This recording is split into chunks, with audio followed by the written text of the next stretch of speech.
Hello guys, കുറച്ച് നാൾ മുന്നേ നമ്മൾ purple berry dragon big ear എന്ന് പറഞ്ഞൊരു വെറൈറ്റി ഗപ്പീസിന് വാങ്ങിയിട്ടുണ്ടായിരുന്നു. നമ്മുടെ അടുത്ത് ഓൾറെഡി ഉള്ളത് തന്നെയാണ്. അപ്പോൾ നമ്മൾ ലൈൻ ഒന്ന് ചേഞ്ച് ചെയ്യുന്ന കരുതി വാങ്ങിയതാണ്. ഏകദേശം 20 പേരോളം നമ്മൾ വാങ്ങിയിട്ടുണ്ടായിരുന്നു. ബൾക്കായിട്ട് ബ്രീഡ് ചെയ്യാൻ വേണ്ടിയിട്ടാണ് എടുത്തത്. അത്യാവശ്യം വലിപ്പമുള്ള ഫീമെയിൽസ് തന്നെ ആയിരുന്നു. പക്ഷെ അവരെന്ത് ചെയ്താൽ കുഞ്ഞുങ്ങളൊന്നും ഇറങ്ങുന്നുണ്ടായിരുന്നില്ല. അപ്പോൾ ഇപ്പോൾ 2-3 ആഴ്ചയൊക്കെ കഴിഞ്ഞ് അവർ കുഞ്ഞുങ്ങളൊക്കെ ഇറങ്ങി തുടങ്ങിയിട്ടുണ്ട് കേട്ടോ. അത്യാവശ്യം കുറച്ച് കുഞ്ഞുങ്ങളൊക്കെ ഓടി കളിക്കുന്നുണ്ട്. ഒരു 10-30 കുഞ്ഞുങ്ങളൊക്കെ ഇപ്പോൾ ആയിട്ടുണ്ട്.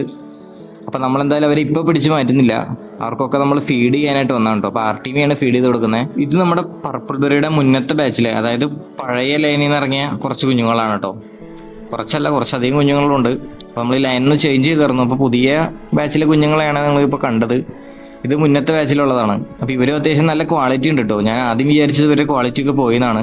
പക്ഷെ നമ്മൾ ഫീഡൊക്കെ ചെയ്തെടുത്ത് വന്നു കഴിഞ്ഞപ്പോൾ ഇവർക്ക് ചെറിയ ജൂനൈൽ സൈസിൽ തന്നെ നല്ല ഇയറും നല്ല കളറൊക്കെ വന്നു തുടങ്ങിയിട്ടുണ്ടായിരുന്നു കേട്ടോ. നമ്മളിവിടെ എല്ലാ ഫിഷുകൾക്കും ഒരു നേരം ആർട്ടീമിയ കൊടുക്കാറുണ്ട് കേട്ടോ. ഇപ്പോൾ പാരൻസ് ആയാലും കുഞ്ഞുങ്ങളായാലും നമ്മൾ ആർട്ടീമിയ കുറച്ച് ഫീഡ് ചെയ്യാറുണ്ട്.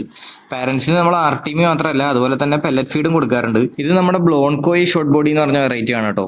ഇവരെ നമ്മൾ ബ്രീഡിങ്ങിന് ഇടാനായിട്ടുണ്ട്. നമുക്ക് ഉള്ള ഇത്രയും കുഞ്ഞുങ്ങളാണ് ഞാൻ ആകെയുള്ളൂ. ഇതൊരു ബാച്ചിൽ ഇറങ്ങിയ കുഞ്ഞുങ്ങളാണ്. അപ്പോൾ ഇതിൽ നിന്ന് എല്ലാതിനൊക്കെ സെലക്ട് ചെയ്ത് നമ്മൾ ബ്രീഡിങ്ങിനായിട്ട് ഇടും. പിന്നെ നമ്മൾ നേരെ പോയത് നമ്മുടെ റെഡ് ഇയർ കോയിൻ്റെ അടുത്തേക്കാണ് കേട്ടോ. അപ്പോൾ അത് റെഡ് ഇയർ കോയുടെ കുഞ്ഞുങ്ങളൊക്കെ നമ്മൾ കൊണ്ടുവന്ന പിറ്റേ ദിവസം തന്നെ കുഞ്ഞുങ്ങൾ ഇറങ്ങിയിട്ടുണ്ടായിരുന്നു. പിന്നെ അതിൽ 2-3 ബാച്ച് കുഞ്ഞുങ്ങളൊക്കെ ഓടി നടക്കുന്നുണ്ട്. കൗണ്ട് വളരെ കുറവാണ്. എന്നാലും ഫിഷൊക്കെ നല്ല ആക്റ്റീവാണ് കേട്ടോ. ചിലതിനൊക്കെ നല്ല ക്യാപ്പും വന്നിട്ടുണ്ട്. ഏകദേശം 2 ആഴ്ചയായിട്ടുള്ള കുഞ്ഞുങ്ങൾ ഇറങ്ങിയിട്ട്. പക്ഷേ നല്ല റെഡ് ക്യാപ്പൊക്കെ വന്ന് തുടങ്ങിയിട്ടുണ്ട് കേട്ടോ. നല്ല അടിപൊളി ക്വാളിറ്റിയുള്ള പേഴ്സ് തന്നെയാണ് നമ്മൾ എടുത്തിട്ടുള്ളത്. പെയറിന് ഏകദേശം ഒരു 300 രൂപ കൊടുത്തിട്ടാണ് നമ്മൾ 10 പേര് എടുത്തത്.